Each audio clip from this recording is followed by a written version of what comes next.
guys, it's Chris Truitt from the Reluctant Somm. We're really excited about season 3. Thanks for joining us. Thanks for listening.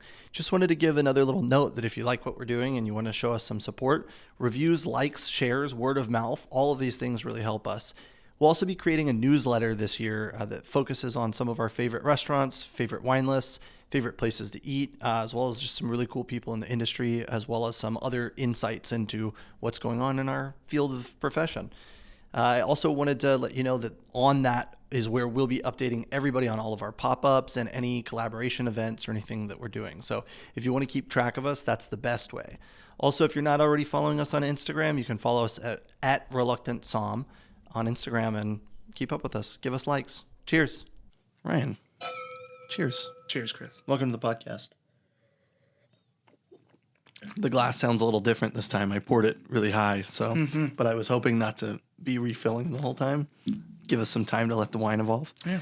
Ryan, I'm excited to have you here. We've known each other now for, it feels like probably about a year and a half. It's been a year. Yeah, and you're currently a somm in San Francisco. I'll let you elaborate on that as we go, but I've really enjoyed working with you throughout the whole time that we have. And one of the things that I've always loved is your ability to appreciate new and old school producers. You know, some people will pigeonhole themselves or their program into one category. And you have, I think, a particularly trying program in the sense that, like, probably 90% of the sales are red. Yeah. I don't want to make assumptions, Yeah.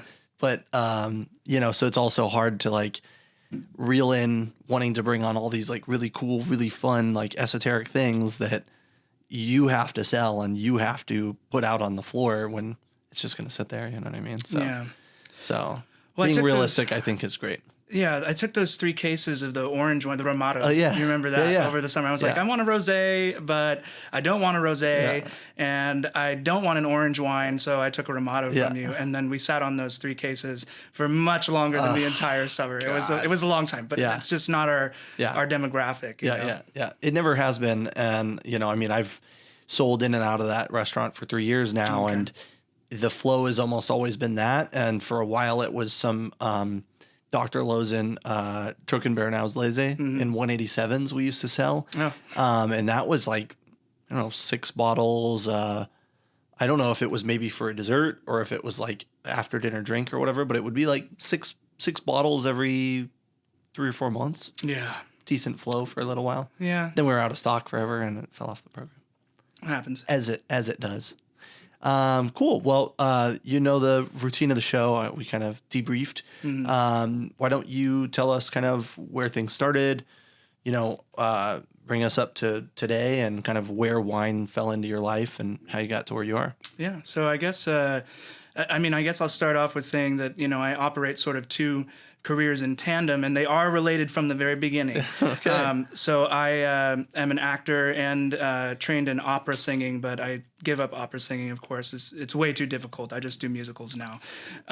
But I fell in love with the restaurant business because I went and applied for a job at a Romano's Macaroni Grill, and they have the singing guy who comes up to your table and sings in Italian, you know, your birthday song. And so this general manager was ready to close the book on me. He's like, what do you think you'll be doing around the restaurant? I was like, I don't know, sweep the floor. Yeah. And he's like, get out. Yeah. And then the service manager who had heard me sing before, who invited me to apply, was like, no, listen to him sing.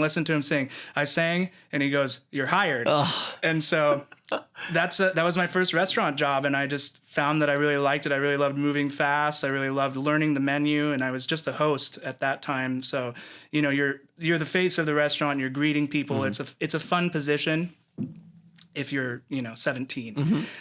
It gets harder as you go on and up into, you know, more difficult places. Yeah. But yeah, that was where it all started. I guess I started looking at my wine career when I started working in actual steakhouses. So Tahoe Joe's is the name of the or in the 90s, it was kind of the big place to go in Fresno, which you can imagine, you know, it's like $25 a steak, something like that.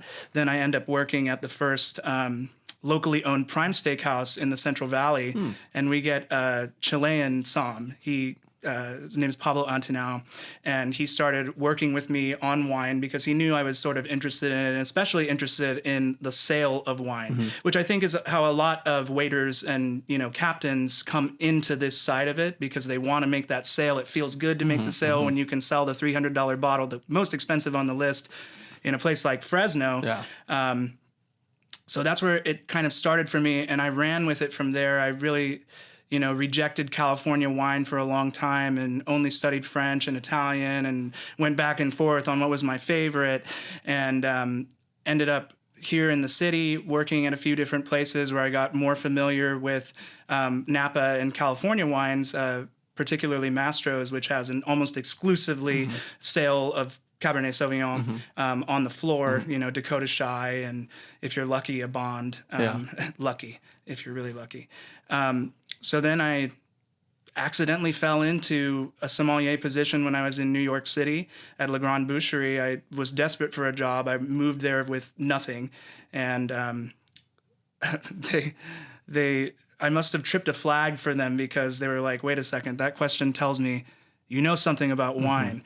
Do you know about wine? I go, yeah. They go, well, we're looking for a somm. And I was like, okay. They're like, can I ask you some questions? And so they asked me, what's the difference between Premier Cru, Viage, Grand Cru, and Burgundy? And so I answer the questions. They go through the Loire, they go through Bordeaux, whatever, Alsace, what are the grapes there and whatnot. And then they were like, yeah, you can do it. Let's do it. So I did that in New York, and then I came back and opened up Barberio Osteria, which is Saul Magana and Chef Nick and Callie, doing that of Alto Vino, and he has pedigree at Boulevard, of course. And so I worked exclusively a French list in New York, exclusively an Italian list in San Francisco, and then I went back to Mastro's to Somm as well for a very, very short period of time. But I kind of got the trifecta of 3 places you need to know if you want to somm a really nice steakhouse. And so that was kind of the experience that led me into my position at Niku. I'm the sommelier at Niku Steakhouse. Very proud of the program that we have there. And you're right to say that it must be very close to 90% of our sales are red. But yeah, I think my focus has really come back into California. Yeah. And what we're doing here in the state. I'm California born and raised, from Fresno, lots of farmland out there. And at the end of the day, I think a lot of this has to do with the farming community, and looking at what they're doing, looking at what we're doing in our state. And so I'm really focusing on the beauty of our own wines, if that makes sense, at this point in my career.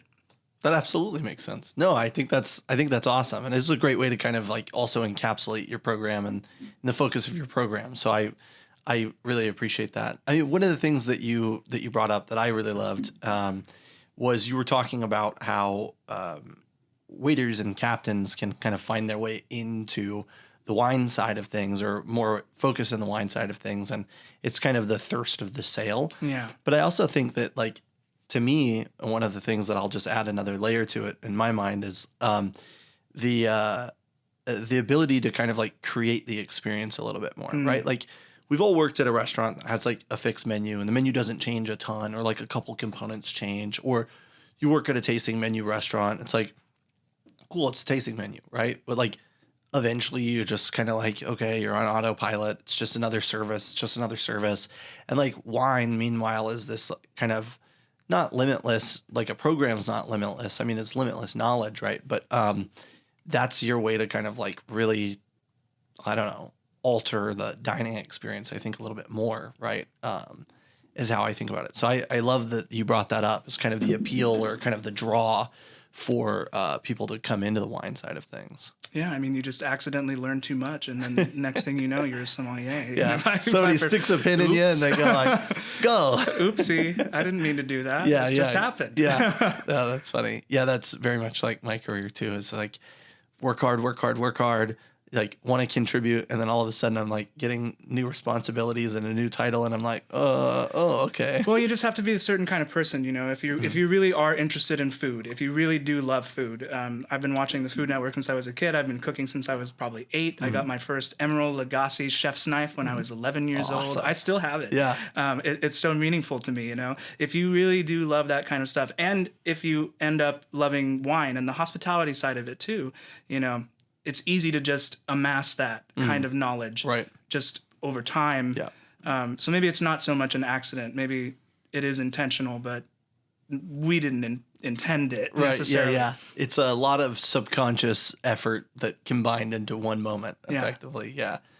That's cool. Yeah. I mean, Food Network was a huge deal in my household and in my life too. My dad loved to cook. He's a plumber. So, he would like to make pretty things and make delicious things in his off time because his day-to-day life wasn't all that pretty, right? Yeah, I mean, and then kind of the acting thing is something that you're still doing. Yeah. Was it always going on? What was that kind of like throughout the pandemic? Is that what took you to New York? Okay. Yeah, you're hitting the nail on the head. All right. So, I graduated with my degree in 2020, and I had already worked, semi-professionally at that point. And the world blew up, theaters blew up in the wrong way. And so I thought, well, maybe I should go invest in my restaurant career a little more. Maybe I should move to San Francisco and try to work in everyone was hiring in 2021. Yeah.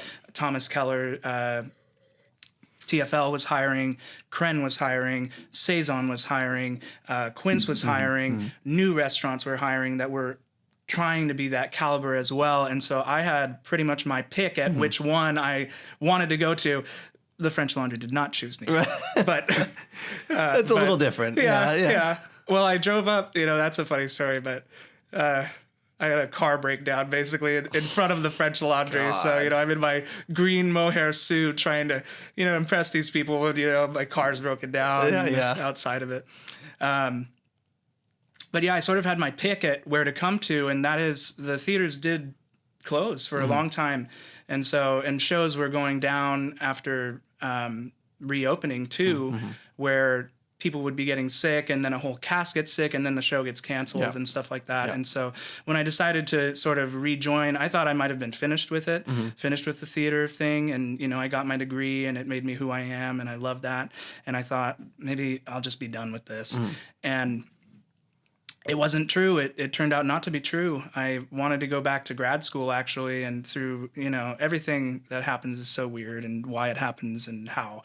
But I decided I wanted to go back to grad school, and I got callbacks to all these amazing schools, to Yale, to CalArts, which I was in very close contention. I got accepted into the London Academy of Music and Dramatic Arts. Every school in the UK I applied to. Wow. So it really gave me the confidence I needed to pursue it again. Yeah. And when in the middle of those grad school auditions, this random little theater company out in Livermore hits me up and says, hey, we want you to audition for the Comedy of Errors. And I ended up playing Antipholus of Syracuse there that summer, the person, he's not the lead, but he's the person you kind of follow along as the audience. Right. Shakespeare plays are very ensemble focused. So no one's like really unless it's Lear. Sure. He is the lead of that show.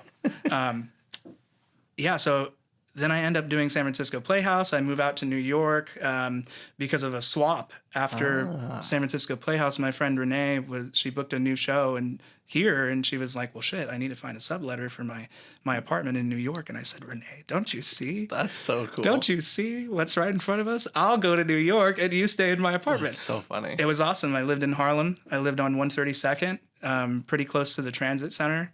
On 125th, so it's super easy down into Midtown. But then I had a lull for about 2 years. I joined the union. Okay. And that is why I had a lull. Yeah. Usually they say wait a year after you join the union to get work again. Yeah. Well, I had to wait too.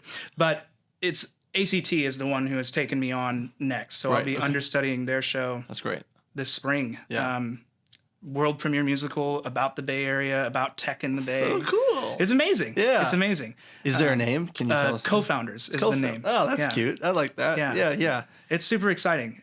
We did a workshop this last fall, and it was just, you could feel the energy in the room when the right people are in the room, and it feels good. Yeah. Like, And they were so excited, all the actors. And, these are people who have been on television. And Anissa, who's playing the lead in it, she is like Lin-Manuel Miranda's best friend. I saw he posted a picture of her and said, I didn't find you or discover you, Anissa, but I'm taking you. Wow. And so I texted her and I said, Anissa, you didn't tell me you were this famous. Yeah. But they all wanted to come see the restaurant. They all wanted to come and see Niku, which was so cool. Awesome. They thought it was the coolest thing about me was that I was a sommelier of a Michelin star restaurant, Hey. Well, and I think, inversely in our world, it's like, you're an actor. That's so cool. I want to know more, right? It's like where these two worlds combine. But it's interesting, too, because I'm just like thinking about it. And it's like, you think about all the Michelin star restaurants that would have their staff go through like ballet training or like do things like that. I'm like, I wonder if anybody ever did like acting training for any of their staff. Do you feel like those skills behoove you at all in the dining room? I mean, is it kind of about reading things or projecting your voice? I don't know. I mean, how do they tie together on a day-to-day? It's very helpful to be able to project your voice in a room. I actually, one time, Mastro's has these huge party rooms upstairs, and so there's a party of 30 up there. I just go in, I stand at one corner of the room, I just talk to them, I give them a whole spiel on what we're doing that day, and as soon as I was finished, they applauded. Like, they literally applauded. And so, I mean, it's cool, and to be able to do that is really awesome. But the way I notice it in Niku, actually, is a spatial awareness. So in our movement training, we're taught about, there's a sense that we have about what is all around us without having to really look, because we've already seen it. We can predict where things are. This plant is right behind me. I can avoid it if I want. It's a 360-degree sort of look of where your body is in space. Okay. And so in a tight restaurant like Niku, it's a very useful skill to have so that you can not run into anybody. Yeah. Yeah. See things that are happening without having to look at them. It's really useful. That's awesome. Yeah, I mean, I guess that's something that's really important. I think that's kind of like why they would have people do ballet training too, is like understanding movement and flow, and also, I mean, how to kind of be smooth with your movement too, because you're doing. It's not about like reps, like you're telling the special over and over and over, and you're gonna polish it, or like your pitch on a wine or something. It's like movement reps, right? There's like dropping the plate is like, yeah, it's easy to just drop the plate and fucking walk away, but like to do it smooth is also like, I don't know. I think it adds a little bit of a nicer touch to it. Yeah, because that's always like everybody's nightmares when you have to like speak to a group and like you're talking to one side of the table and the other side's not listening, and you go like, oh, let me reposition, and you go to the other side and then the other side stops listening, and you're like, fuck, like this is my worst nightmare. And then you're just talking, and then half of the people didn't hear it, and then you go to take the orders, and then you're like, do you have any specials? And you're like, I just said them. It's tough. I mean, sometimes I would actually break it up if I knew that half a table was really into and they weren't going to listen to me. I was like, and then one of them would start to listen. I'd be like, I'm coming over. I'll come back. I'll come over. I'll finish here. You don't have to listen now. You get everybody else not paying attention in that one lonely island like this. I want to hear the specials. They're interested in the restaurant, and then the rest of them are interested in each other, which is great. That's what you're supposed to do at a restaurant. One of the things I also kind of wanted to touch on was, Niku as a whole, as a restaurant, it's been around for a long time now. It feels like it's been around for a long time. And I mean, I'm sure that the cellar is pretty like full of really wonderful gems. I mean, I know that you do a lot of really cool flights and stuff that you offer, or like kind of pairings for the Wagyu.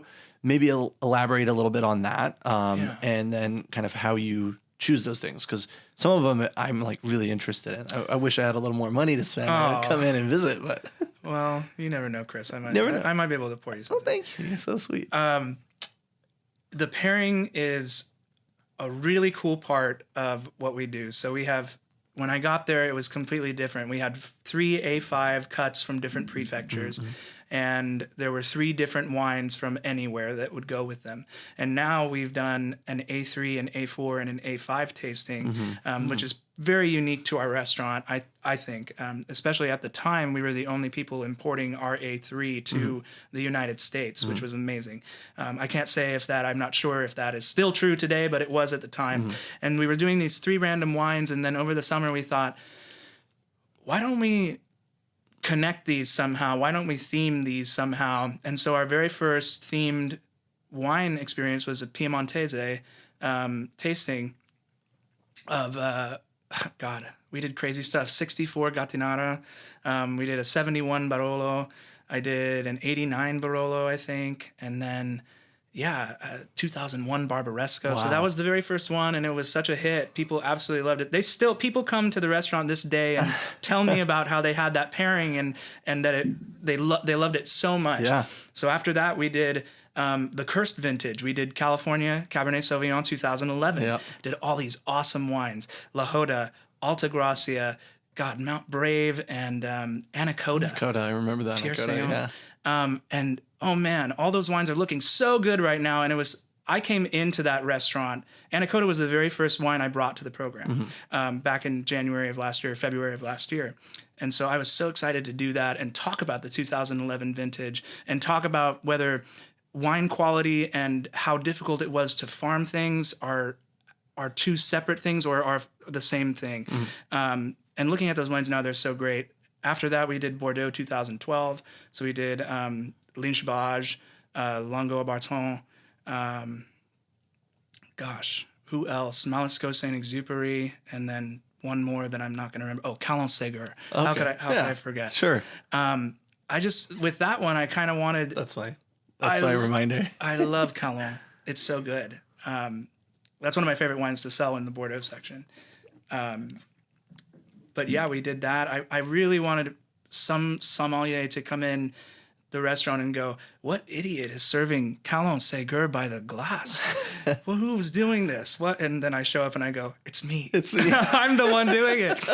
And now we're doing Syrah from around the world, and coming this weekend, we'll be starting a South American pairing, which is a campaign promise that I made to them when I interviewed, that I wanted to expand into Latin American wine. Yeah. And so we're going to have a Carmenere, a Cabernet Sauvignon from Chile, and then a Malbec and a Pinot Noir from Argentina. Yeah. It's so cool. That's really cool. Yeah, I mean, I love to see kind of like...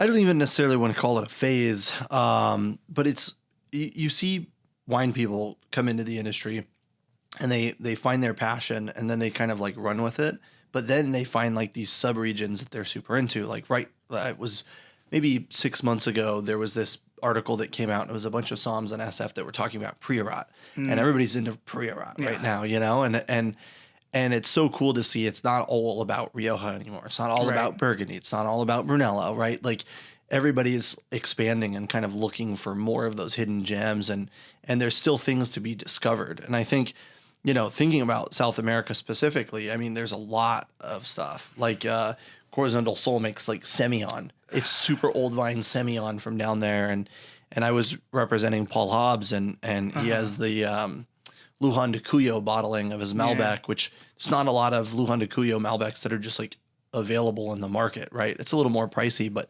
the vineyards are planted in like a circle. It looks like a crop circle. Wow. You ask them why, and they go, I don't know, they planted it like that forever ago. And they're dealing with hail. You're like, why? Well, because of the mountain range and the current goes up and it hails, and they're putting out nets. It's like, there's so much going on down there that we don't know. I mean, you'll obviously learn more, and I'm sure you know more already, but like there's so much going on down there that like we don't know. We just go like Malbec.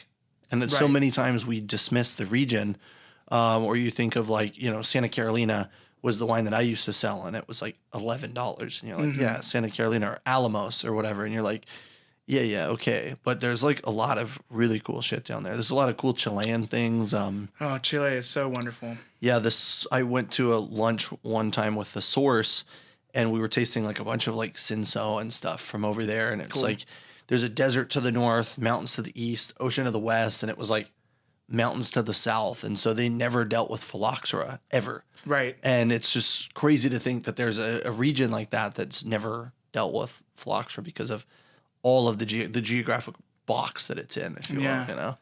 It's a cool place. I mean, I really, it reminds me of the Santa Cruz Mountains here in California. It really does. That kind of elevation and the brightness and the florals that you get on that. That's what excites me in wine, is a really bright, high acid. I mean, and then pure fruit, and then floral, aromatic, just in your face aromatics. Yeah. And that's what those wines are, the Chilean Cabernet Sauvignons. Not all of them, Don Melchor is pretty dark characteristically. Yeah. But then some of the Hobbs wines can be, this is not, this obviously Argentina, but some of the Hobbs wines are brooding. Yeah. Yeah. I think I had Corazon del Sol's who is this? Zuccardi's Alluvional Gualtellari, 2015. And that was a turned earth special. It was a big wine. Yeah. And it was very, very turned earth. Which is not so much my style, but it has its place. Yeah. Certainly. Yeah. I could see it with a beef pairing or something like that. Yeah. People like that stuff. Well, we'll have the Catena Zapata on. So it is Catena Zapata that we're going to be using for the South American. That's great. That's great. And actually, Domaine Nico is Laura Zapata's his daughter's winery. I saw they DM me on Instagram the other day, and I was like, I'll get to this later, and then I forgot to get back to it. So now I'll put a little note in my head. Well, she lives in San Francisco too. Yeah. Well, it specifically said, follow our Instagram or something. Like Frog's Leap sent one time, and it was like, Ribbit, if you're interested in our wine. Yeah. Ribbit, if you're interested in our wine, follow our Instagram or whatever. And I responded like, hey, I'll follow it. Also, I'd love to have somebody come on the podcast at some point, and they didn't respond. And I was like, of course, they got me, So I didn't want to say that that she was doing the same thing, but now I'm like, okay, I'll reach out. So that's awesome. And like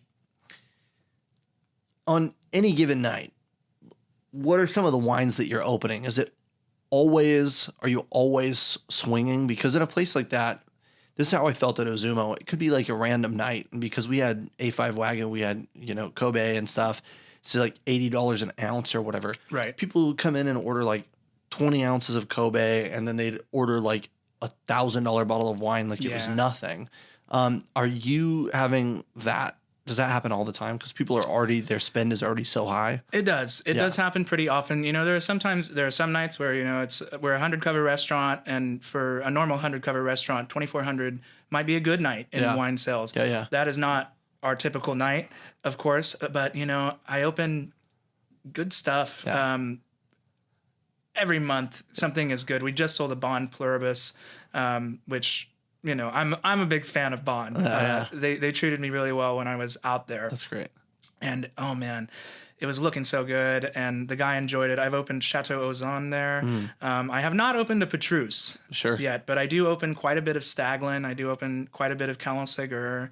And then mainstay wines. I mean, our typical bottle buy is like $250 to $350. That's awesome. We're lucky. Yeah. We're really lucky. Yeah. That's one of the things that's so fascinating too. Is like, I mean, because you'll have to remind me here. So I apologize that I don't already remember this. You have somewhat of a tasting menu.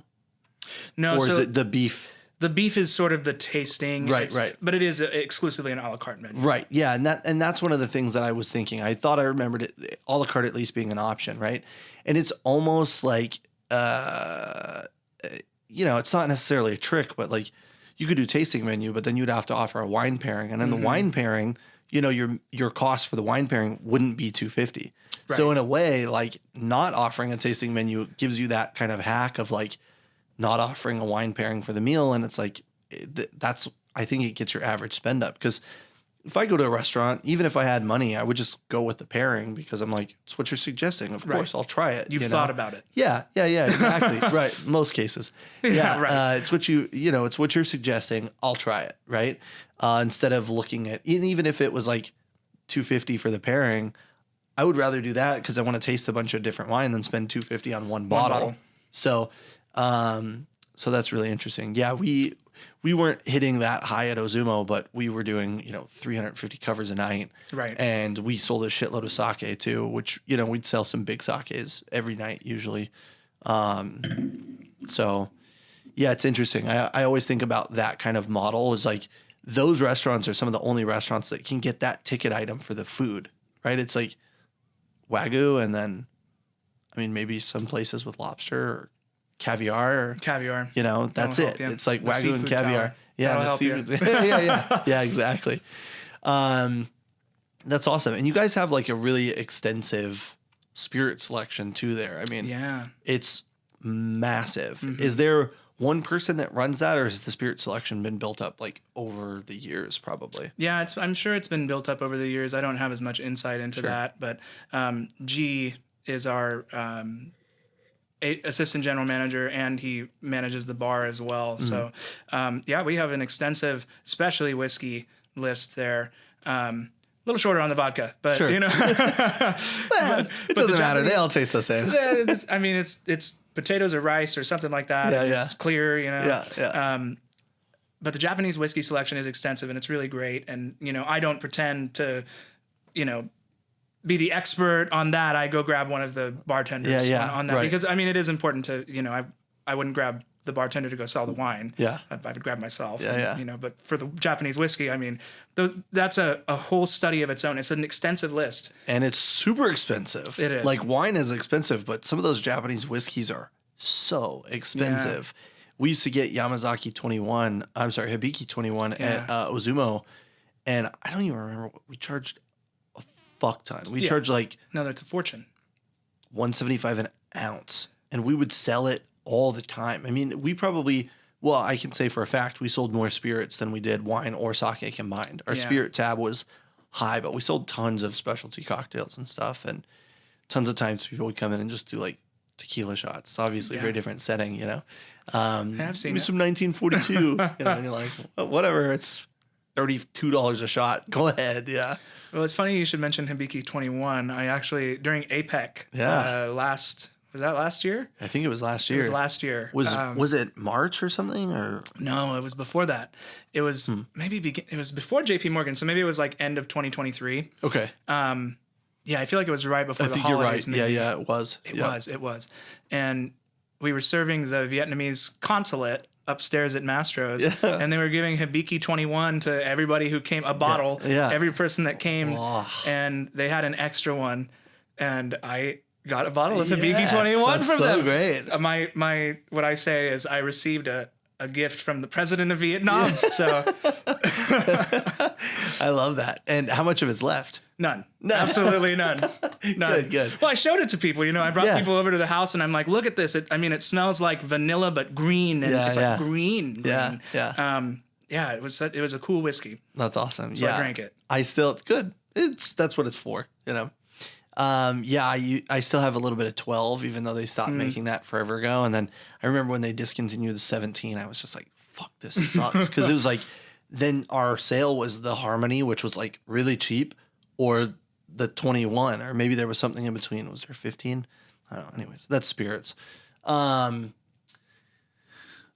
Before I got on the tangent, I wanted to talk to you about something else. And then for sake, right, are you handling sake sales as well? I do. It's a smaller selection. Right. But I mean, what's that like in a steakhouse effectively? I mean, are you selling much sake? And when you do, or do people come in and kind of know what they want, or are you doing more hand selling of that?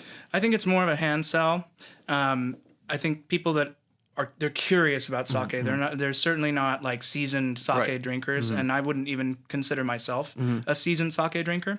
My wheelhouse is Bordeaux, Toscana, and Napa Valley. Yeah. It's not sake necessarily. A little different. I know what I need to know to operate what I have. Yeah. And I know what I need to know to talk about it well enough. Yeah. You know. And then of course we do have some wonderful captains that do know a lot about it and have worked with it extensively over the years, and so they can handle that as well. Daniel would be one of those. Daniel right? is the exact person I'm thinking of. He's probably going to be on my mind this whole podcast. You know, he's really great. Yeah, he's really great, and he's actually one of my cover somms. Oh, that's great. Yeah, I remember him telling us that he was helping with the program. Yeah, he does. He'll cover. Matt Montrose is my actual coverer. He works on my days off. Okay. So he doesn't. I don't think he has any interest in actually running a wine program right now. Yeah. But he's happy to come in and make a few dollars. Great. You know. That's awesome. But yeah, Daniel knows so much about sake, and I learned from Daniel about sake. But we do maintain a small list, and it is a hand sell kind of thing. Yeah. Certainly not, and I do not tout it as my area of expertise at all. Right. I do not. Well, let's see. We'll change topics now. I'll remove you from the restaurant for a little while to give you a Okay. little bit of a break. It's your Thank day you. off, so I apologize for putting you there for so long. So you've been in San Francisco now. You've been back in San Francisco now for about 2 years. Yeah, that's about it. And how are you finding things in comparison to somebody that grew up, in and around the area? Really, how are you finding things in San Francisco? Do you feel like things are kind of on the up, or do you feel like we're kind of plateauing, or kind of? That's a tough one. Yeah. That's a tough one. I moved up here. I lived in Oakland back in 2017, something like that, or 16 to 17, and then I went back home to Fresno. And so it, and I lived in the heat. I lived on 90th and Bancroft in East Oakland, and that is the heat for sure. Yeah. And then I moved back here to San Francisco in 2021, April 14th of 21. And so I got to see, the city basically struggle Yeah. the whole time. Yeah. And in 22 and 23, as I was telling you earlier, Market Street, especially 5th to, the Castro area, Yeah. was very, very, very rough. Very, very rough. And I had people who came to work with us at ACT looking outside going, this is your theater district? This is not, they're from New York, of course. Yeah. And it's not what their theater district looks like at all. No. And I now am able to tell them, this is actually the best it's been in a while. Yeah. And it does look the best it's been in a while. Yeah. Especially on Market Street. Yeah. I can't really speak for the TL. The TL still Sure. looks pretty much the same. Yeah. But Market Street has really started to look a little better, especially by the library and by the Orpheum and the Golden Gate to an extent, the theater. And I worked around there. Mastro's is not far. No. It is on the border of the Tenderloin. Yeah.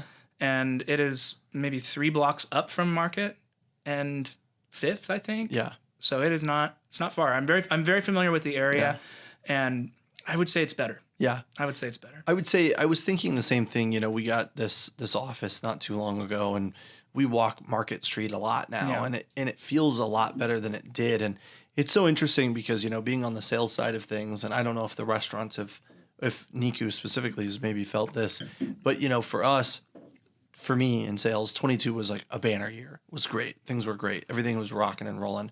23 was challenging. Especially July, but then after that, it kind of like was fine. It was not great. And then last year was like really hard. So it's interesting to think that like sales seem to be down, but the city seems to be getting cleaned up. And it's kind of like, okay, when is it going to happen? When are we going to kind of get that power, that energy back in the city? So I was talking to someone about it the other day that, you take these people in the financial district and you send them all home, and you send not just for a year, but for much, much longer to this day, still not in the financial district. Yeah. You have to think all those guys were making 150 plus, and now they don't get to be in the city to spend their money. So it's a huge economic blow to not have those people there. People that could go to Neiman Marcus and buy some Creed cologne if they wanted to, or buy their girlfriend, some kind of, I don't know, pair of sunglasses. Right. Yeah. It's not, they're not there anymore, and so many of those businesses closed. And I think my thinking recently is like we just need to repopulate that area and somehow get workers back in to San Francisco. Yeah. In the downtown area specifically. Yeah, I mean it's interesting. I was thinking last year in October.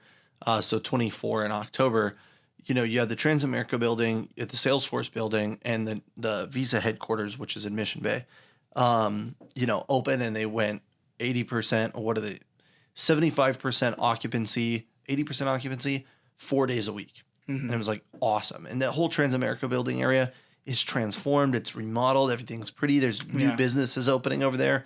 Out of Sight Pizza too just opened their location over there. And yeah, I was thinking the same thing. Like it'd be really great for something to come to downtown.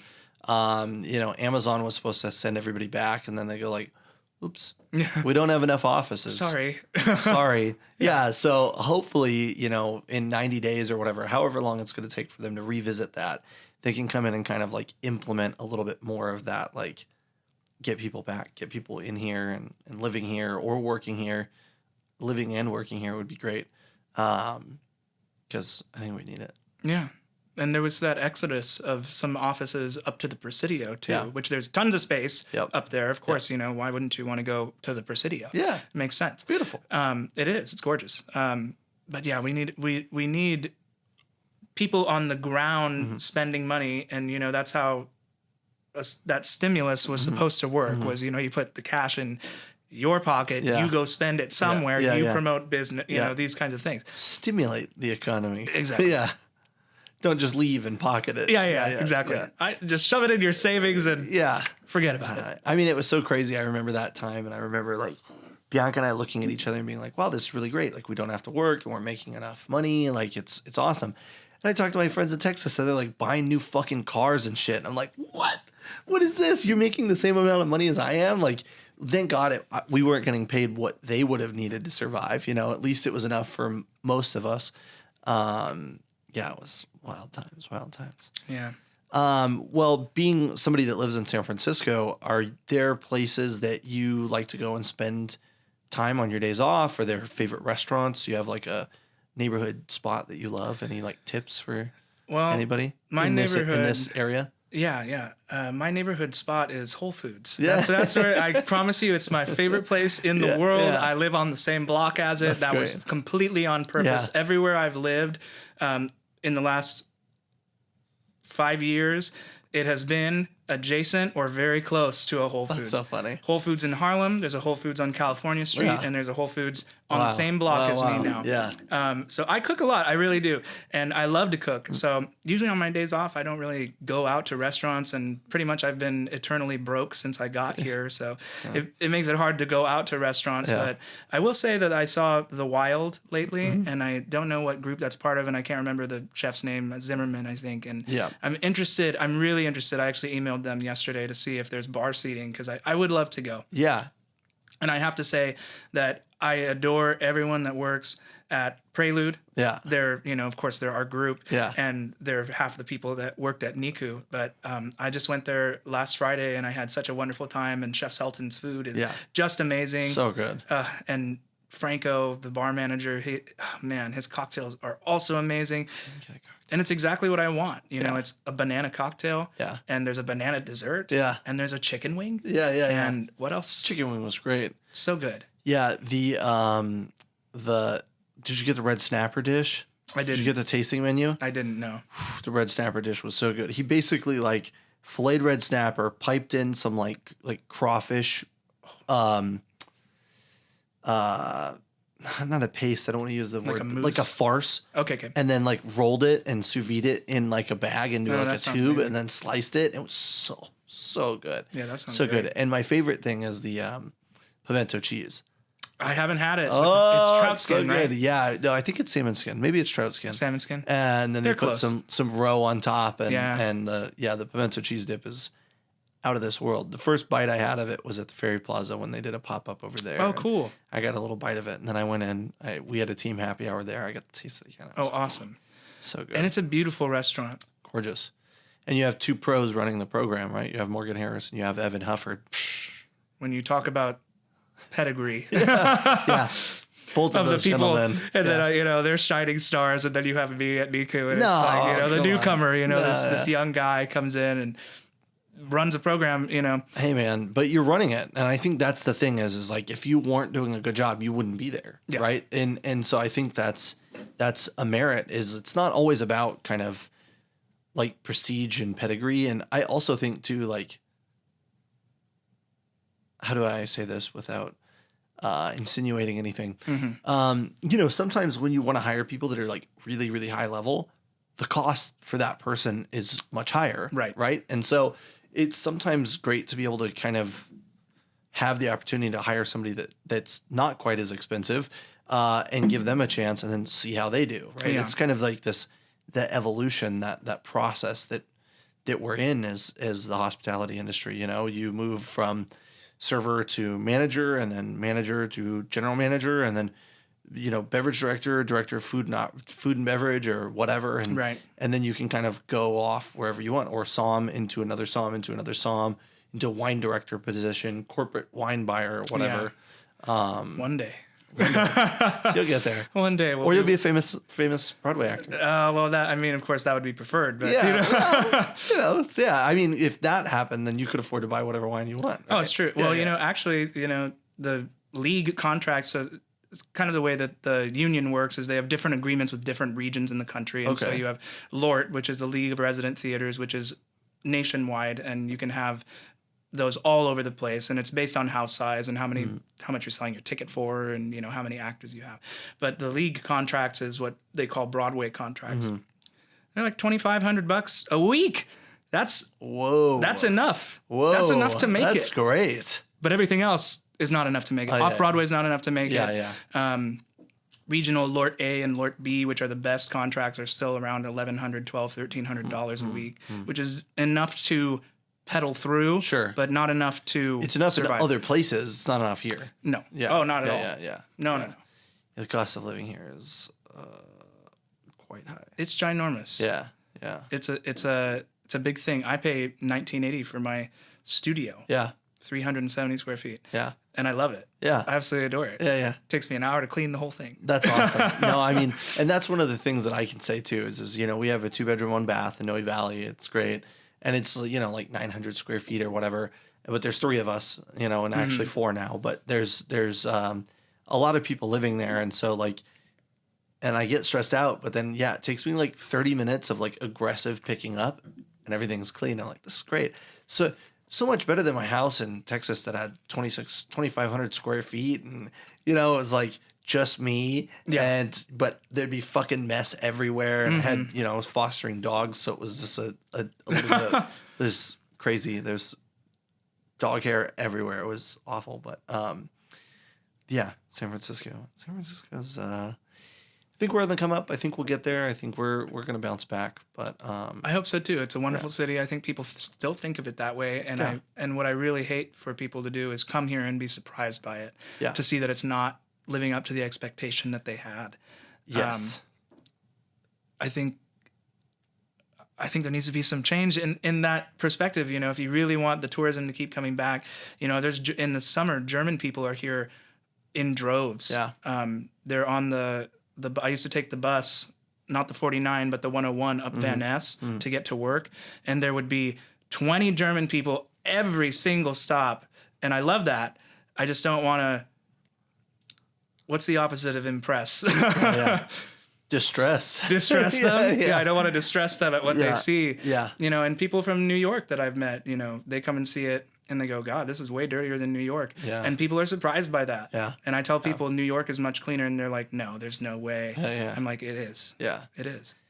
Yeah, it's so crazy to think that we pay as much as we do in taxes and it's just not handled well. Yeah, it's wild. But we're lucky we have so many great wineries. Yeah. We'll loop it back to the wine, right? Let's see. So do you get a chance to go to wineries at all? Do you go up and visit? Have you thought about doing any staff trips or anything? Daniel used to like to go all the time. But I would love to go. I just find myself, and I'm really, I'll be honest with you.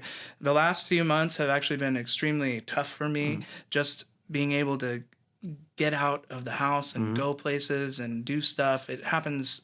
The fall is probably my least favorite holiday season of all times. Yeah. And then I really have a really great, rebirth in spring. I always love the spring. And so I try to get out of the house more in that time. So I haven't really gone to the wineries. I mean, people invite me all the time. And I do want to take more advantage of that. So I think I will over time, but I don't really make it up to Napa too often. The last place I was at was Opus. It's a good last place to have been. It was. And, we tasted through a few vintages. And the 14 was my favorite of the ones we tasted anyway. Right. Well, when you want to go, let me know. I mean, I don't have as much pull as I did, but, I still can set you up with a couple places. Or Thank you. If you need a little bit of a day trip, too, there's a lot of really cool stuff going on over in Berkeley. Interesting. We've had one of our guests on before, Nori Nakamura, has a winery over there called Noria Wines. And then Donkey and Goat and Tessier. Those are a little bit more kind of like minimal intervention, but there's like this whole little beverage quadrant thing over there where there's like 4 or 5 wineries, a couple breweries. There's like a distillery. They have a bunch of stuff going on over there. I'm saying you should go over there, but I still haven't been there myself. So a little bit of a hypocrisy. Let's see, what else do you want to talk about? I mean, San Francisco. We've covered San Francisco. Yep. We talked about the Niku program. Yep. Oh, I should mention this, that the goal for this year, I'm really happy with what it looks like, California-wise. Yeah. The sales, as I've looked in the trends, has shifted from a 50-50 Old World, New World red to a 60-40 New World, Old World. Great. Which I'm very happy with. That's Yeah. my purpose. That is what I want to do with the program. And then you think about places like Lazy Bear, who has a really extensive back vintage California list. That's what I want for Niku now. Yeah. I have 3 pages of Napa, very proud of them. One is all general. And then, you know, all of them are, then the next 2 pages are the nested AVAs. I want Niku to become a destination for people that want 74 George de la Tour. Yeah. I want it to be a place where you can get Diamond Creek 86 if you want to get Diamond Creek 86. Or even Quintessa 99. You know, grab those kinds of things at our restaurant. I want it to be known equally for the beef and equally for the dedication we have to the mature California wines and a balance of big name versus small producer, which you mentioned at the beginning of the podcast here, that I still want to give the people what they want. I do. You have to. I'm happy to, you know, put on smaller producers as I can, but I'm also happy to look at these wines like Joseph Phelps. I mean, if you're thinking about what sells at a steakhouse, Joseph Phelps, Camus, Silver Oak, Jordan, and then pick your fifth. It's you know which one it is. But having back vintage of Silver Oak, Jordan, Camus, Joseph Phelps, I think that's really cool. Yeah, especially before these giant corporations came in and bought everybody up, right? Like, I remember Camus, like, when I first got into the wine industry, like, Camus was pretty fucking good. You know, Silver Oak and Jordan, those are good wines. Like, those were really high quality wines. And, you know, this is in Texas, but and then I just remember, like, after a while, Camus started to change and Maomi started to change. And, and then, you know, Maomi went through this, like, super jammy bomb, and then Etude by Lyric started doing really well. Lyric by Etude started doing really well. And Maomi, like, switched its style again, and then has gone back to this style. Now they have, like, Maomi Light in the grocery store. I don't know if you've seen that. That's like, this is my soapbox I'll get on. They have hilarious. Maomi Light. It's light alcohol, light sugar, which is still like 14 grams per liter or whatever. But it's like 7% alcohol or something like that. That's gross. Like, I remember when these wines used to be like really cool, you know? And so it's great to know that there's still somebody that's willing to put in the legwork to be able to go in and find those things, because there's not as much of it around as you would imagine. Yeah, I researched just the other day. I was like, when did Silver Oak sell?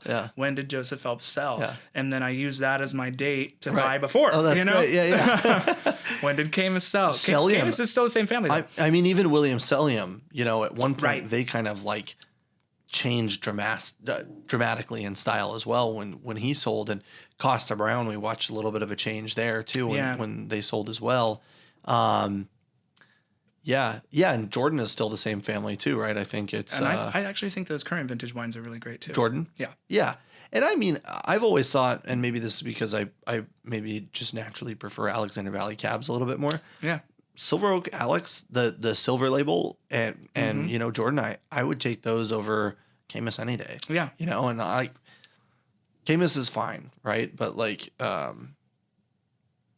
there's not vintage variation. There's no identification. Like, the wine tastes, it's a homogenized wine. And I think that, like, you know, and probably in a way, like, Silver Oak and Jordan probably have a similar characteristic compared to somebody like Pride Mountain or something like that. But yeah, I like a little bit more kind of character out of it. And I always like the Silver Oak Alex more than I like the Silver Oak Napa. Anyways, I agree. But yeah, I agree. Yeah. I had the 13 Silver Oak Napa, and I No. Yeah. Well, I'm just as a preference. I mean, you know that I like the bright floral kind of things. Yeah. That's not the 13 vintage. No. It's not that. No, They're dark and concentrated, and you know, I don't know if aging is going to help them for my personal palate, but I much prefer the 14. It's so much more fresh and floral. Yeah. And the 19 as well has a very similar kind of fresh, extra freshness. You just smell it when you first. It's like an extra floral element, lavender and rose and that kind of thing. So 13 is, I think it's got to rest a little. Do you get to sell much Grenache, and do you get to sell much stuff? I mean, obviously it's probably mostly Cab, right? But is there a lot of Pinot? I mean, like probably mostly Pinot and Cab, I would imagine. It's about that. I would say actually, you know, if you put Cab, of course, is the king. Sure. And then you put Pinot and other varietal sales, they're probably about equal. Okay. Especially for the New World. Yeah. I think Merlot moves. That's good. It does. Yeah. But I keep really big ones on. We need more of that. I love Merlot. I love Merlot. I love Merlot. It's one of my favorite grapes, and from many different places. It's a lot of the times Toscana Merlot. Yeah. Woo. Yeah. You're talking about good stuff there. Yeah. Washington Merlot has always been like a really like sweet spot for me. I always thought like Washington Merlot was going to be what brought Merlot back. That's what I always was. I always told myself, you know, and in Texas, I used to sell Canoe Ridge and Brown Family and Skyfall. Those are just the 3 Washington wines I can think of off the top of my head. And I just remember like Brown Family, not like Napa Brown with an E or without an E, whatever the difference is for the Napa one. I remember tasting those wines, and they had like this really great like eucalyptus character and this like really kind of fun like herbaceous character to them. And I was like, I really think like this could be what brings the variety back. And I, you know, was always like, in 2 years, Washington Merlot is going to be a big thing. And that was in 2015, and it's 10 years later, and I still think Washington Merlot is going to be a big thing. Just give it another 2 years. Yeah. It'll be fine. Just 2 more years. Just one more hit. It's a problem. But Pinot Noir, I revamped that whole part of the wine list before. I'm really proud of it. It's been my, I don't want to say it's like child, but it's been my ward. It's under my stewardship. Yeah. That part of the list has really come into fruition the last, I don't know, 3-4 months. New World Pinot Noir, of course. The Burgundy list I inherited most of that. I just accept all the allocations and that, you know, I don't have to work on that. Yeah. But California and Oregon, you know, I've added several SKUs. West Sonoma Coast is very big on my mind because it's so difficult to find. And so I have 3 selections there. Hartford Court, I can't get the Seascape Vineyard anymore. But I have one, and I actively try not to sell it because I want it to stay there. Keep it on the list. Now you just price it up double, and then nobody will buy it. Nobody will buy it. No, if I price it double, I guarantee someone will come in and be like, that one. Yeah. That day. Yeah, that's so funny. Santa Cruz Mountains, I've expanded. Russian River, I've expanded significantly. Santa Barbara County, and then General Central Coast, I have 1. Yeah. But, you know, it's been a joy to watch that part of the list grow and talk about it and talk about the difference and what great options we have as the state of California and how diverse these things are. If you look at Russian River versus Santa Barbara versus Santa Cruz Mountains, unbelievably different, each one of them. So I have Santa Cruz Mountains Pinot Noir by the glass right now, Reese, which I adore.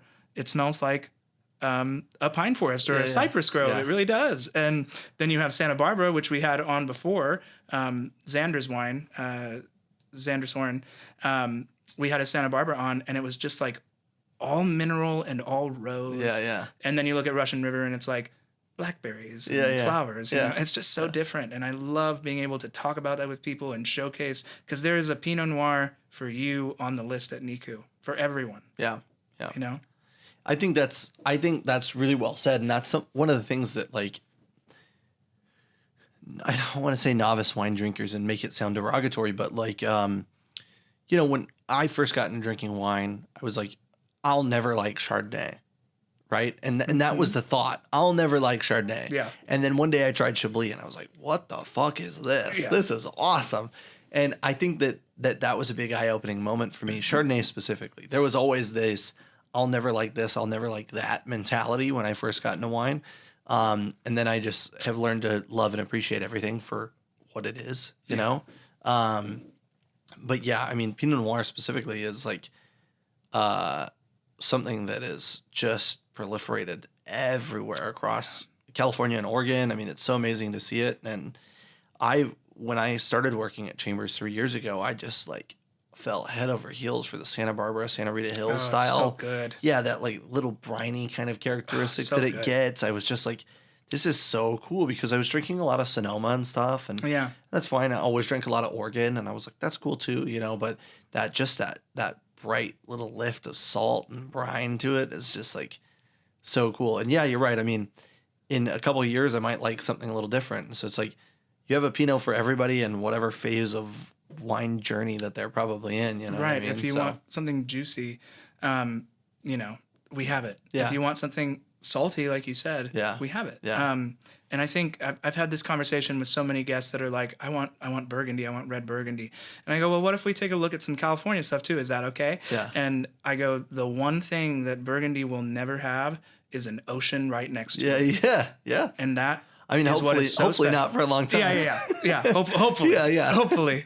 All it takes a couple more icebergs to go down, and then so France is underwater. You know, Iberian Peninsula survives, but France, unfortunately, doesn't quite make it. Yeah. So having the salt factor, is totally different. Yeah. They're not going to have it there. Yeah. It's one of my favorite things about those wines, and it's one of the things that I really love about that region in general, and it's just so cool to see like a mineral kind of characteristic play throughout everything. And it doesn't matter what grape. And maybe that's because, you know, down there it's a little bit still the Wild West where like everybody's growing everything. Yeah. And so like you get to see it in all these different ways versus saying like, well, Slate has representation in Riesling in the Mosel, but they don't grow anything else there. You know, I mean, they grow other stuff, but it's not like they're growing a ton of like, it's not like you're drinking, you know, Mosel Vermentino and going like, wow, this has a great Slatey characteristic to it, you know? So, I understand. I mean, of course, they're doing like Syrah, which it does really well then. Yeah. But Pinot Noir, Syrah, Chardonnay, everything is happening. Yeah. Have you seen Cabernet Sauvignon coming out of that region? Happy Canyon. Yeah. To the deep east, Tyler Winery makes a Happy Canyon cab. It's like 13.5% alcohol. It's great. Have you tasted it? Yeah. And then he makes another reserve wine called RSW. And it's his dad's initials. When his dad passed, he started making cab because his dad really loved cab, and he never made it because he was just like, oh, I'll make one for you. And he started making it for him. And so when his dad passed, he made like a barrel select. I think it's a barrel select version of it. So there's those two. And then there's also a little bit of wine coming from Foxen does some, I think it's actually Cab Franc. Okay. I could be wrong. I think it might be Cab Franc. But yeah, there's some cool stuff, and you know, it feels like there's more and more wineries to discover all the time. Like Liquid Farm is one of the wines that I first tasted when I started with Chambers, and it's still to this day like one of my favorite producers from the region. Specifically the Chardonnay. I shouldn't speak for the Pinot. The Pinot's good, but I think it's hard to compete with like producers like Melville and all of the single block Pinot Noirs he does. So good. It's so good. It's so good. Yeah. Which I think that was the last order I placed from you. Yeah. Was the Syrah. I think it was. Yeah, exactly. That was the last order from Chambers that I'll get from you. That's right. Sorry. You could send it to me. I'll just forward it. You know? Yeah, let's see. What else? Cool. What do you think about the wine? Are you enjoying the wine? I think the wine is, I like it. Yeah. I think it's very juicy. Yeah. And I think it's confusing the fuck out of me. It's confusing. It's confusing the fuck out of me. It's not all the wines are blindable. I mean, this could be, you know, Croatian wine. I mean, right. it's more like do you enjoy it? Yeah, I like it. Would you eat this with a steak at Niku Steakhouse? I would. Yeah.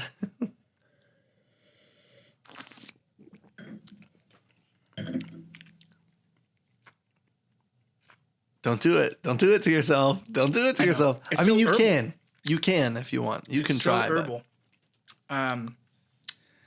Yeah, it's fun. I feel like it has some age on it. Yeah. A little bit of age.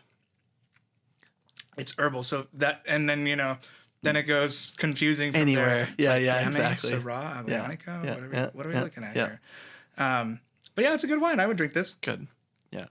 I wanted to bring something specifically based off of the last comment that you said, actually, to show you a little bit of Melville with age. No way. Yeah, so this is the Santa Rita Hills 2019. Look at you go. I pulled a sample one time and they gave me this bottle. For anybody that's on camera will maybe be able to see it or zoom in on it. I don't want to block your face, but yeah, I got this sample bottle and it was like really beat up, and I was like, I'm just gonna sell it this one. You know, I'll drink it in a few years. It'll be great. Oh, awesome. Yeah, and obviously, you know, different vintages are different, but just his wines are so good, and I love the way that they kind of like present themselves, and it's kind of, to me, like when you know it's Syrah, right? It's checks all the boxes. You know, some Syrah can go like heavy blue fruit, some Syrah can go like heavy smoked meat, and it can kind of go like in all these different directions. But I think that's probably another reason that it's like, it's a hard wine. It would be a really hard wine to blind, is because like none of the traits, the typical traits of Syrah, are out of balance. Right. You're not going like, this is smoky, meaty, peppery, like. Right. That's what I was thinking. I was like, there's no green peppercorn necessarily. There's a bunch of thyme on it, which, you know, I should know better. But there's no green peppercorn on it. There's no olive really on it. Yeah, I mean, I guess there is kind of. It's suggested, but it's not like this is Syrah. Yeah, you know? yeah, exactly. It's yeah. not saying hi. It's one of those things that I think is so fun about his wines, is also too, they have kind of that taste of the place, and he doesn't really cover them up. And you know, I love that. What says on the back, sir, slightly chilled. Sorry, I could have served it a little colder. Oh, that's one of the things that I love too is like everything is estate, you know, and you know, most places they have like an appellation wine and then they have like a single vineyard wine. right. His are estate and then block specific. Yeah. Right. And you're like, that's really, really specific. I do remember seeing that when I was invoicing, and I was like, oh, estate. I'll put that on the list. Yeah, exactly. Makes it sound real good. Yeah, it is but good. Which is cool. It is, yeah. I mean, he and his brother and his dad planted the vineyards like 27 years ago or 28 years ago. And obviously, like, they had people help them, but it's all their estate. They've done everything ever since.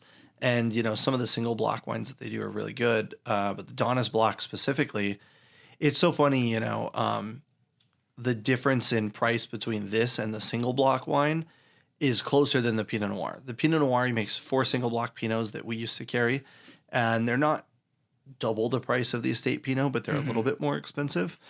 The price between this and a single block Syrah are like really close, but they're like totally fucking opposite. No.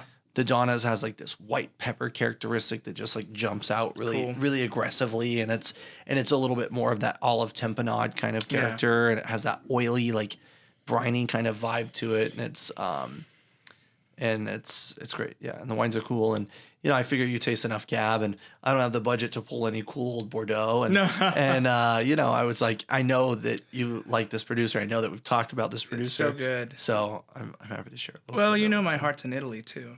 You know, that's true. That's where it really is for me. That's true. But I also wanted to try to, like, you know, I wanted to hit a little home, and then even in Italy, I was like, you know, right now, what we have at the house, I'm like, I could, if I had a little bit more time, if I planned more accordingly, I could have gone to the bunker and I could have pulled out something a little. I'm just happy to share a glass with you. Yeah, that's enough. I think that's the beauty of it. And again, that's why we do the wine blind. It's not a guessing thing. It's like, I was drinking it and talking with you, and I'm like, this is a good wine.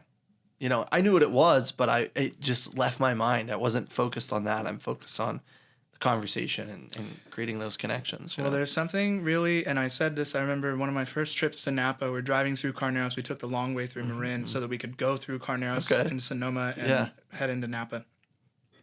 And I remember looking out at the vineyards, and it was the fall, and I go, there's something so spiritual about this. There really is. And then I start thinking about, well, we don't even know where we started making wine. We assume that it started somewhere, and sometime around when we started cultivating shit. Yep. And so it's probably 12,000, 10,000 years old. Long time. Cultivating it. Yeah. And so I think it's also really important when I talk about these Italian wineries at the restaurant, and when I'm talking about it, how they really are trying to be like carbon neutral, all these kinds of, and that's, I think, very common across Italy. Yeah. That they've been doing that there for 6, 7, 8,000 years. And in our lifetime, could you imagine we take away 6, 7, 8,000 years worth of Falanghina being planted in Campania, or Fiano being planted in Campania, or Aglianico being planted in Campania? I don't want to be the generation that fucks that up. No. You know? No. I don't want to be. And I think it's super important to remember that we've been doing this for so long, and it's so part of our culture and our experience as a human society that it is so. We've been doing this exact thing for over 10,000 years as a society. Isn't that exciting? It's pretty awesome. And to think that, like, you know, we're on the path of trying to understand all of it, knowing that we'll never get there. We'll never know everything. Oh, it's so vast. But it's so cool to just kind of say, like, okay, I'm going to be a student for the rest of my life, you know? And like, obviously I have to have a job. Like, I got to make money, right? But like, I'm an eternal student through this conduit into human history, into human connection, into agriculture. And yeah, I agree with you. Yeah, it's crazy to think that, like, we're looking at alternative varietals for Napa, and we're looking at, you know, like sparkling wine in England, and we're looking at, you know, the thing that all the kids in New York are going crazy over right now is Spätburgunder. They're doing these huge tastings of all these amazing German Pinot Noirs, and it's like, it's great. I'm really happy that we're like celebrating these things that these people are able to do now. But it's also concerning, right? Because we have to look at the fact that, like, while that's happening, many other places are going to be going out of business or not able to maintain what they're doing, or they're going to be producing styles. I guess, you know, Oregon will become the new Napa, you know, and they'll just, like, it'll be like Carneros Pinot Noir. I said that to someone the other day. Said, no, I did. I said that to someone. Maybe I don't want to take credit for it if you did say it, but No. Yeah, that's funny. Yeah, not funny, but. You know, yeah, what might be happening. It might be happening. Well, I just read a thing on, well, you know, Spanish wine is not my wheelhouse, but I am fascinated by it, and I think it works really, really well with our food at Niku. And I just read a thing the other day that said that the white Rioja is, over the next century, might become the new white Burgundy. That's awesome. That's exciting. I mean, if white Burgundy starts to fail. Yeah, if it burns or freezes to death every year, like what's almost been happening. Yeah. That happened in the Jura, didn't it? Yeah. Just recently. This is 23 vintage. Yeah. It killed a lot of it. Yeah, it's really a problem. I mean, it's funny. It's so hard to say, like, apples and oranges, right? Like, I love the idea of thinking of, like, white Rioja that way because I think that it has a lot of similar characteristics. But I immediately, in my brain, I'm always like Godeo, right? Okay. Like, Godeo and Chardonnay are, like, so similar. Yeah. And one is dramatically more expensive. Like, the best Godeos probably retail at like $150, right? The best Burgundies are retailing at $3,000. The best Chardonnay, I guess, is retailing at like $3,000, $4,000 a bottle, and it's so silly. So silly to think that it's happening that way. Yeah, I was, and that was me thinking of La Fleuve Chevalier Montrachet on retail, you know, but it would probably be actually a little bit more than that. But it's hard to monitor pricing out of New York with all these different things. But yeah.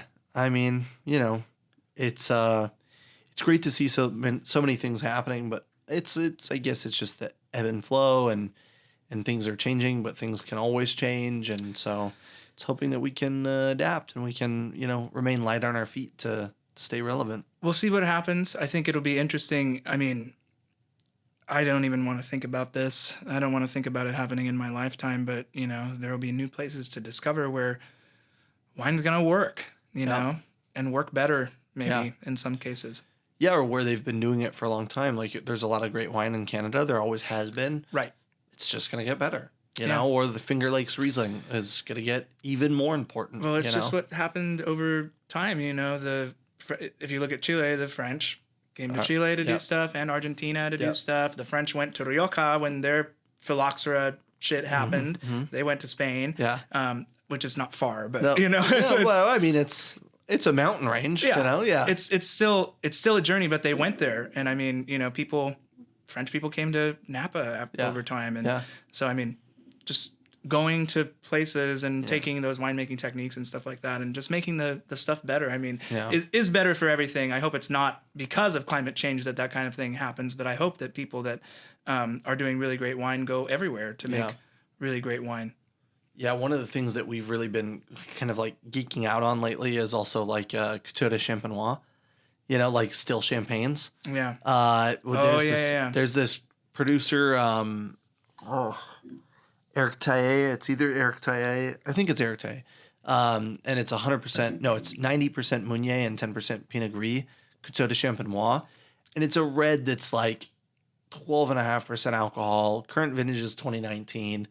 And the wine is just so fucking cool and so interesting and light. Oh, it's light. It's perfumed. It's really pretty. It would be right up your alley. Oh, it would be. Yeah, and it drinks very similar to like Pinot. It's almost like Pinot and Gamay had a baby, right? Awesome. Like it's a little bit more purple fruit than it is red fruit. Okay. But it's really fun. That's okay. As long as it's aromatic. It's aromatic. That's all that matters to me. It's aromatic. Yeah, those are really cool. And again, I mean, it's unfortunate that, you know, that climate change is happening. But it's cool to see what champagne producers can do when they can actually get things to the ripeness level that it takes to make right. Not sparkling wine, you know. Wine. Well, I mean, you mentioned the Spätburgunder earlier too, you know. And what varietals go where, you know, just over time. I mean, you know, without saying that I want to taste a bunch of different varieties grown on slate in the Mosel. Right. It would be interesting to see how those things are going to develop a little bit more. You know, I'm not saying that like Viognier or Chenin Blanc is ever going to exist there, but like, I wonder, you know, I wonder what would happen. Yeah.